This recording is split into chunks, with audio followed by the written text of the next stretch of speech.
Modification simplifiée du PLUI pour entamer la séance du Conseil communautaire du Pays de Bitche. Ces modifications concernent principalement le développement économique. Un point doit permettre à Lidl de réhabiliter et d'étendre son magasin de Bitche. Un autre doit faciliter le développement de Cyclamen à Aigelsart ou encore concerne une zone qui pourrait accueillir le futur stand de tir si le Conseil le voulait. Le Pays de Bitche va également participer à une expérimentation en matière de santé numérique. Le projet UNA, Observatoire des usages du numérique chez les personnes âgées, démarrera le 31 décembre pour une durée de 1 an. Une subvention de 60 650 € est accordée pour l'achat du matériel nécessaire à l'expérimentation.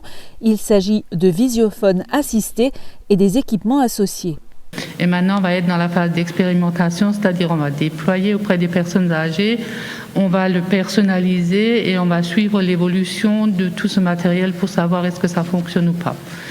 L'avantage en utilisant ça, c'est que la personne, si elle n'a pas le côté tactile, qui est effectivement un problème avec les tablettes, les téléphones, etc., avec la voix, elle aura la capacité d'appeler son médecin généraliste, ou si c'est l'infirmière qui vient, elle pourra également le faire.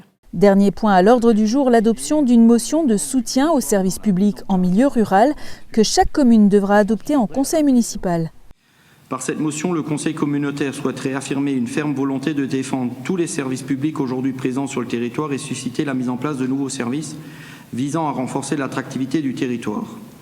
Cela passera donc par des oppositions systématiques à la fermeture ou à la réduction des services essentiels à la population, à l'engagement de réflexion avec les partenaires pour que, dans le cadre des réformes nécessaires, la solution ne soit pas moins de services, mais mieux de services.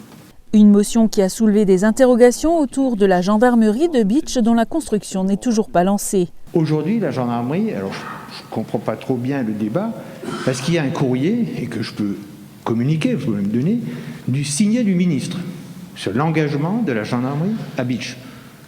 Donc sur la gendarmerie, il y a sans doute beaucoup de décisions, beaucoup d'engagements. La seule qui compte, c'est que CDC Habitat aujourd'hui, qui a mission pour le compte de l'État de construire, ne construit pas. Et que l'État aujourd'hui a décidé de faire une gendarmerie là, mais ils n'ont pas celui qui doit poser la pierre. La volonté affichée dans ce dossier aujourd'hui est de défendre ce service avec non pas une gendarmerie, mais deux, l'une à Bitche, l'autre à Rohrbach.